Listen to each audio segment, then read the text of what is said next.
Welcome, everyone. It's delightful to have all of you here, and I appreciate we're starting a little bit late, so I'll just talk faster tonight.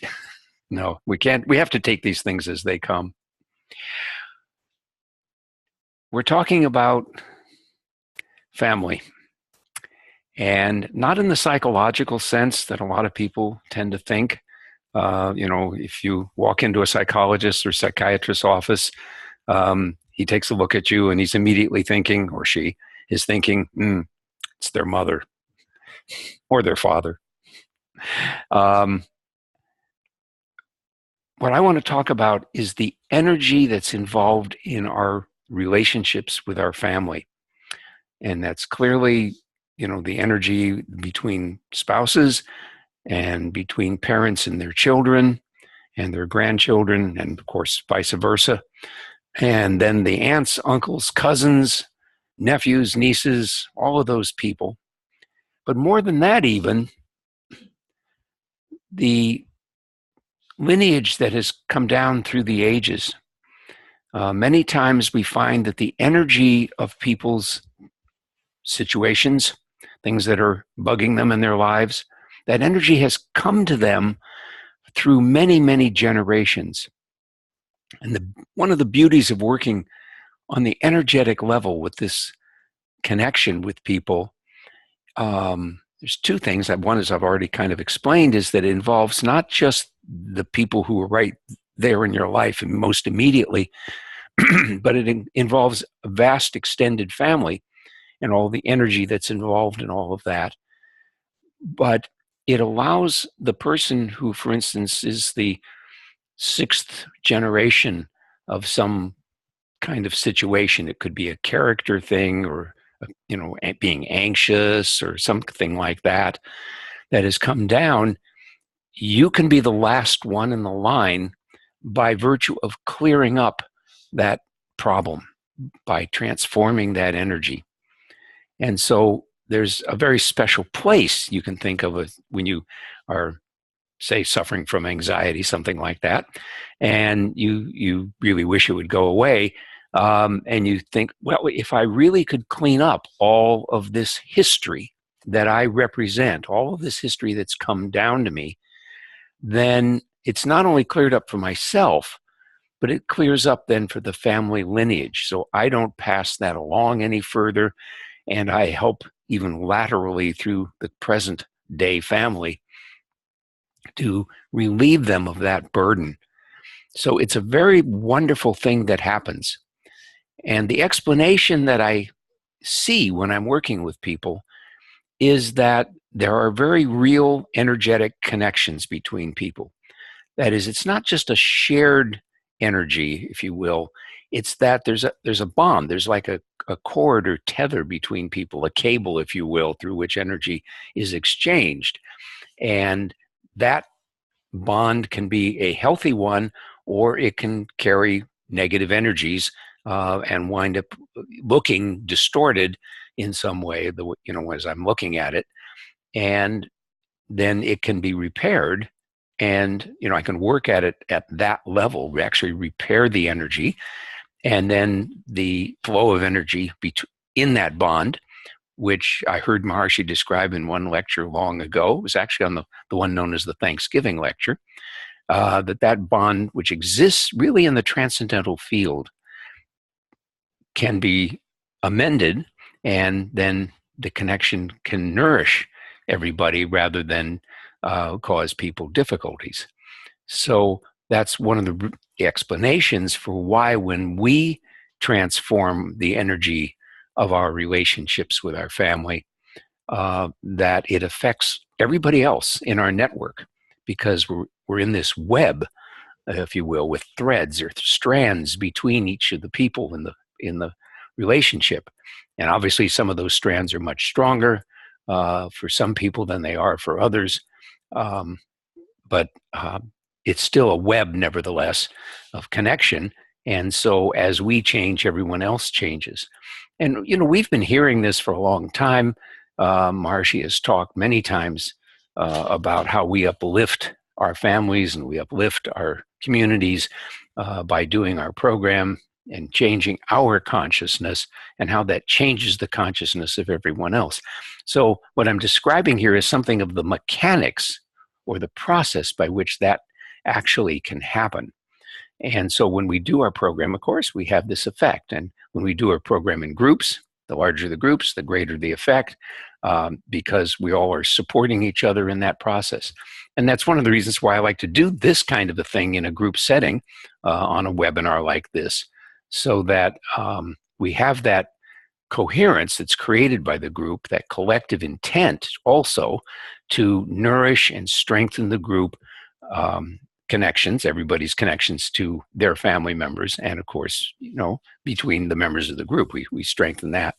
And so we have this wonderful opportunity when things come up like this to work them out and change not just our own lives for the better, but indeed to change our whole family's life for the better, and to put an end to a karma that has affected us.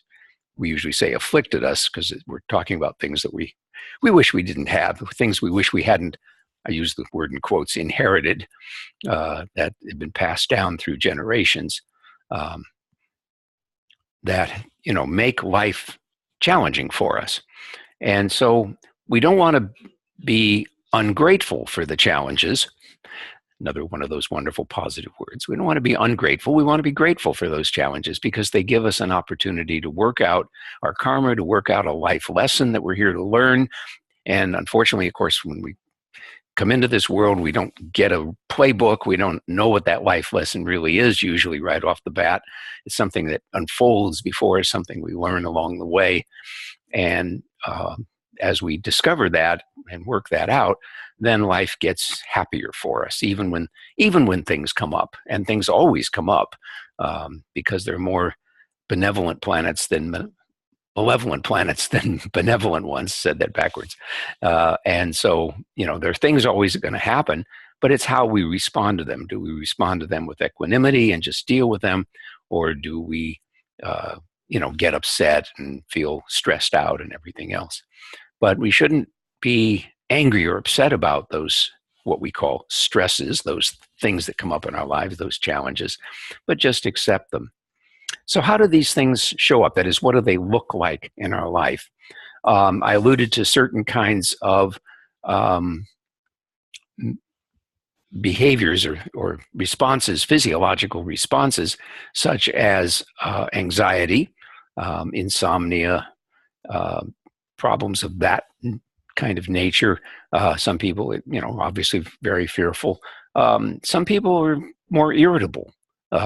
They just have a certain tendency of being very sharp. And in Ayurvedic language, we say they're more pitta, out of balance in pitta. And that may be true. And of course, we can take measures to balance it on that physiological level that way. But when we're looking at it at an energetic level, we just take it as it's there. It's just, okay, there's some sharpness in that personality. And there may also, of course, be a very keen intellect that can go along with that. And that could be a very good thing. So these personality characteristics, are just things that we accept, that we work with, we deal with. But we don't have to do it on the level of the psychology. We get to do this on the level that's very subtle. And that makes it painless for us. We don't have to drag up, memories or negative feelings. They're just there inside, and we just deal with them on the energetic level. And when I'm doing that, most people aren't even aware of it or only barely aware of it. And so afterwards, there's just a feeling of more comfort, more bliss, more ease. And we find that we just feel better. And so it's a very smooth and easy process that we can use to transform those things. I'm just silencing my phone. And enjoy the freedom that comes of being liberated from that bondage that is made life difficult for us. So what other ways do things show up? Well, they show up in behavioral characteristics. As I was saying, addictions are very common. Those can be addictions to anything, food, recreational chemicals, pleasures of the senses, all kinds of things. Whatever is holding a very powerful attraction for us can be an addiction. And, many of us these days, I think I'm thinking of the younger generation, but I think it actually affects all of us the more I think about that, are very much addicted to our electronic media, our cell phones. You see cartoons and things on, skits on television. People are sitting around at a dinner table and everybody's on their cell phone and nobody's communicating with each other. Or if they do, they send a text message. And in some ways, that's kind of amusing. But I have seen, and I'm thinking as I started to say this, I was thinking about our daughter and the friends. And I remember the adults were sitting there at at one table chatting away, the parents, and the kids were at another table, and every one of them was on their cell phone. They were barely talking to each other. Mostly, they were communicating with people who weren't there. And it was just kind of a classic example of a kind of way we get to feeling about something with such intensity. It's like I have to stay in touch with the whole world through my Twitter account and my other accounts, all those different social media mechanisms that we have for staying in touch with people. And on the one hand, they're great, because we really do have a easy means now of staying in touch with people who are at a distance. And we can do that on the energetic level, but most of us, don't stop to do that when we're out in a restaurant or at some other activity. It could be done, but they just don't usually do it. No, what do? You whip out your cell phone and see, who's posted something on Facebook or made a post on Twitter. So we have these addictions, these places that we are seeking some kind of immediate gratification to just make us feel better inside. And, there's various ways of dealing with that. And one of them is to develop a habit, or just remind yourself to step back and just look at where we're at. What are we doing? There's this attraction to something. What is that? What am I trying to satisfy in doing that? For myself, I discover sometimes that I'm on the computer late at night. I finish my work, and what do? I want a little something. So I'll click on Facebook typically, and just start scrolling and seeing what people have posted today. And and it's like I'll read one thing, and I'll read another one, and it's like, what am I doing? And if I stop and think about it, I'm looking for something that really brings me some satisfaction. Maybe it's a meme or a cartoon or just something somebody says or a cute picture they've posted. Maybe it's a picture of their grandkids or whatever it is, or a family get together, something that goes, oh, now I feel satisfied. And of course, if I don't find one of those, I keep scrolling, because I'm addicted to it. I got to get my gratification from that. And 10:30 rolls around, 11:15, 5 of 11, and I go like, what am I doing? And I just turn it off. But it takes a certain amount of willpower to do that. But that's working on it at the superficial level. And then if I'm really uncomfortable, if I'm really restless and feeling unfulfilled at that particular moment, and I'm just using myself as an example because this is really how the process, I think, operates in a lot of people, that I'll go upstairs and get ready for bed, get into bed, but I'll be sitting up, and then I'll just do one of my many techniques, and I'll use some of them tonight when we do the group clearing session, and I'll just use one of those, or maybe more than one of those techniques, to go to work on myself and really get in touch with what it is that I'm trying to satisfy, what it is I'm trying to give gratification to, or what it is that I need in that moment. And usually it'll come, and then I can be with that. And there's a whole set of processes I'm not going to describe right now, but I've done it many times in the past for you, and we'll be doing some of that again in the group clearing session, to just allow that need, or that whatever it is, that unfulfillment that's there, to give expression to itself, to let me know what's going on, what it needs, why it's, what it wants, or sometimes why it's there in the sense of, there's this certain history or energy that's come down that way. And then I can go back and clear that energy up, and then it goes away.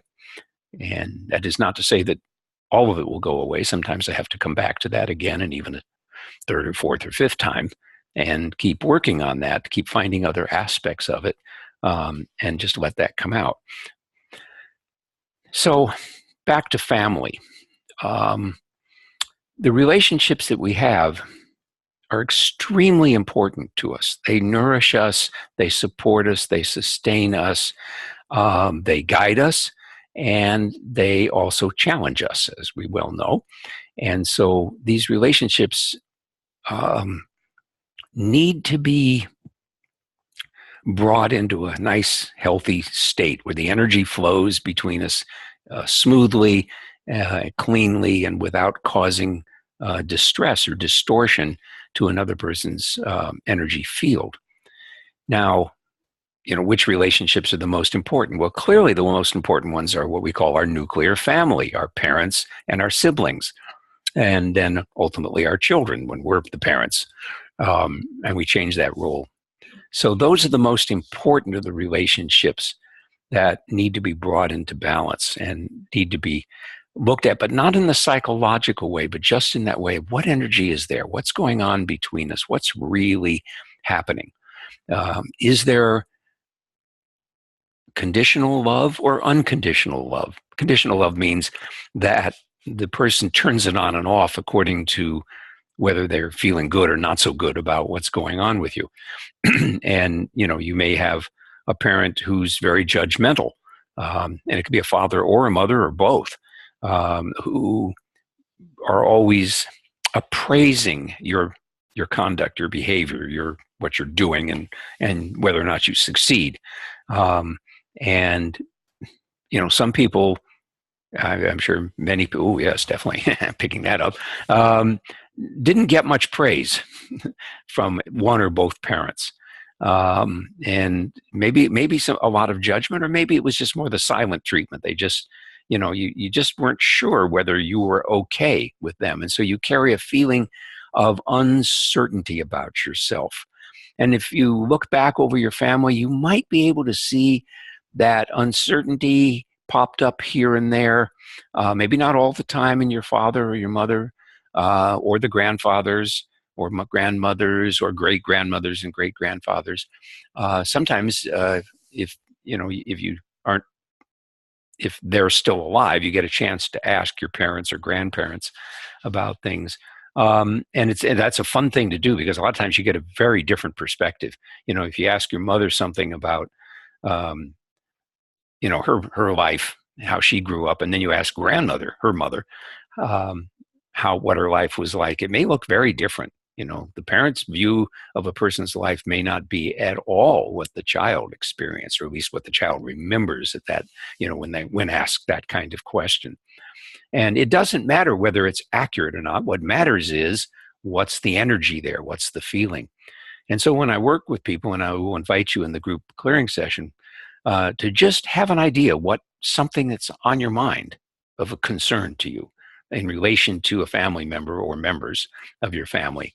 And that's all you need. You just go from there. There's that energy, and then let's find out where that energy resides, and what it looks like and what we can do with it.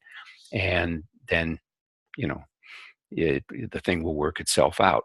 So it's not a psychological process. When we look for that energy, see what that feels like. What's that vibration in there? And when we say feels like, yeah, there's a sense of a feeling, a bodily sensation. But there may also be something much more subtle. It depends on your perception, where you actually get a sense of, you might say an electricity, some kind of energy that's in there, and it has certain qualities. And you can just describe qualities of that and what the bond actually looks like. Is it nice and smooth and flowing, or is it contorted or stuffed up or blocked, and energy's not flowing through well? Or maybe the bond has been stretched. It looks like it's stretched in a way, it gets narrow, and so not much energy can get through. And you may get a sense of, well, where did that, which end of the thing created that situation, or was it a mutual thing? We're both pulling away from each other. So that appears in various ways. We don't want to go into too much detail because I don't want to prejudice your experience. You just have to let this appear as it does spontaneously, and trust that what you see and what you feel are touch, taste, and smell may also be involved sometimes. That what you're experiencing is valid, and that takes a little experience, a little practice with it, and a willingness to just be very innocent about what shows up, just what comes to you, and you just accept that that's there. And without trying to analyze it, it's very important not to analyze these things. Most of us have had some experience with psychology, and we tend to be very analytic, and we try to give explanations, and everything should be well understood, and it doesn't work that way. If you do that, it actually inhibits the process. You want to just be very innocent. Think of it this way. If a child walks into the room and it's crying, you don't really need to know why it's crying. Just, it's crying, and it needs to be held, and it needs to just be accepted for the state that it's in at that moment, which is upset. And, usually what happens if you do that with a child, you don't really have to say anything, and you just hold the child, and then the child feels better. It settles down. You can feel that the breathing settles down, gets a little smoother and deeper, and then they run off and go play. And so dealing with these energies is like dealing with a child in that kind of way. All you have to do is be with it. You don't have to understand it. It may tell you things, but it may not. It doesn't matter. So you don't inquire. You can just ask, is there anything you want me to know? That's okay. That's allowed. And we'll probably do that at some point tonight. We just have to see how the process goes. Because again, it's a completely spontaneous process. It's not a script that I work from. We just start. There is a little bit of a script at the beginning to get us started, to take us in, and then we just see what shows up and just take that as it comes. So with that, I'll see if there are any questions here, or if anyone out in cyberspace wants to type in the Q&A, they can do that. Unfortunately, I don't know of any way for people on the phone to submit questions. I don't believe that that's possible. It's too bad. But anyone who's on the video can ask a question. So I have a question here, so I'm going to go ahead and start. So I also feel that a person can clear for past lineage. Mm-hmm. But what proof is there of that? If you say that to someone, they say, well, how do you know that? Direct experience. It's not a theory. It's something you see. And you mean you see it on a subtle plane? Yeah, you see it. You see it in your, we say mind's eye sometimes, just in your internal awareness.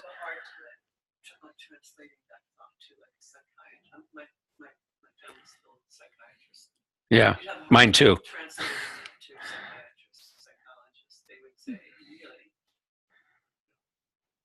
Because the Bible says that it's true, and spiritual writings say that it's true, mm-hmm. but there's no proof that it's true. Right. So the question, I mean, they can't hear you. The question was, how do you explain to your psychiatrist that you're clearing up something for past generations? There's no proof. Where's the proof? And the question is, where is the proof? And my answer was, in one's experience. The proof is in one's experience. You see that, you feel that, if you will. It's subtle, but it's very real. And you get used to feeling these things or perceiving these things, and you learn to trust that it's true, because you see the results in your own life and in the lives of those who are still living, of course. You can't see that. I mean, you can see it, but you can't prove it in the usual sense of the, for somebody who's long gone. If you're working with something and you have say you're working with a trauma, and you've experienced a trauma, and you find out your mother experienced a trauma similar, that they're carrying, and mom says, I think grandmother did, but grandma's gone. and you go like, okay. And then you sit in your own process and you're feeling your trauma and you connect with mother's energy of that. And then lo and behold, there's grandma sitting there.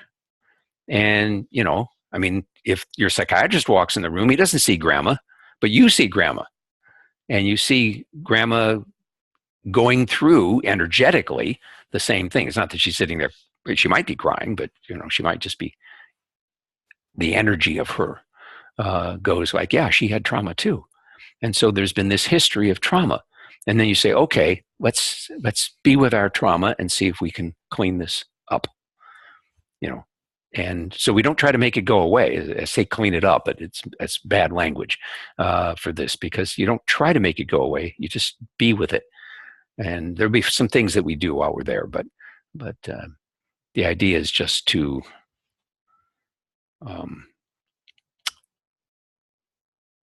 trust what you perceive. And don't worry about your psychiatrist. If he doesn't believe it, he doesn't believe it. It doesn't matter.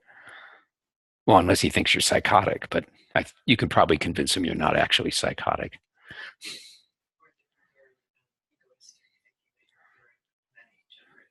Well, they might think that, you know, but I wouldn't worry about it. Yeah, because you're not doing it.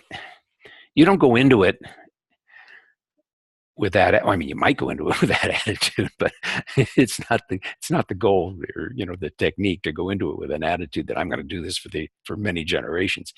You just see it happen. It just shows up that way, or not, you know. So you never know how it's going to show up. That's, as I said, that's one of the joys of doing this, is you really don't know what's going to come and how it's going to show up and how it's going to transform. So you take it as it comes, and it's in that innocence of, I don't know what's coming. I have no idea. And I often say to myself as I'm having the experience, or after I've had the experience, I can't make this stuff up. You know, it's just beyond my imagination. It couldn't possibly, you know, I couldn't possibly write that. Some people could do that, I suppose, but I couldn't do that. But then all this amazing stuff shows up, you know, and it can be anything. You know, sometimes these things are very, you might say, tangible or real experiences people have of trauma or abandonment or other, you know, fundamental issues like that. But sometimes it's really very subtle, and particularly things that happen in childhood that are not events, but just the style of the life, the tone of the household. And a child may never remember that, you know, dad was angry and drunk a lot, you know, and then maybe he left by the time the kid was 3 or 4 years of age. You have nothing left but a vague feeling. This is why the energy work can be so valuable, because in the energy work, you can feel the feeling, even though you don't have any concrete, specific information about it. You may not remember that dad drank, because that you may not have had any concept of what that was, unless you had an image of beer bottles or something, you know, across the table. So you may not have any real concrete experience to connect it to. You just have the perception of the feeling, the energy of that uncomfortableness, a restlessness, a irritability. And you go like, I've spent my whole life cowering, you know, waiting for the explosion. And I had no idea where that came from. And unless somebody told you your dad drank, you would never know. You wouldn't know that grandfather drank or that great-grandfather drank. And people may not have even thought about it because it was social custom. It was just the custom. Same with beating kids, which people talk a lot about these days. It kind of amazes me, but it seems to be a very prevalent thing. A lot of people have the attitude of the authoritarian father, and that kids need to be beaten in order to be straightened out. And, you know, kids that shoot other kids is the way it's been coming out in the last month or so. Almost 2 months now. Kids that shoot other kids, the problem was they weren't beaten enough. They weren't straightened out as they were growing up, particularly as adolescents. There are people who believe that. But if you just relate to the energy of that and you see a kid who's angry and winds up shooting some kids, and you look at their parent, and you look at their parents' parent, and you look at aunts, uncles, and cousins, and you go like, there's a family pattern here. This is a pattern. This is a family in which the pattern we call violence, is very prevalent. And so, working on the level of psychology can take forever with a situation like that. Working on the level of energy, it's relatively easy. I hope that answered your question. That was a long answer. Is that anything else? Okay, good. Very good. So I think then is there any other questions? I'm looking on the internet here. I don't see anything. If there's no other question, then I'll bring the presentation to a close and thank everybody for participating, and stay tuned then, and we'll move on into our group clearing session.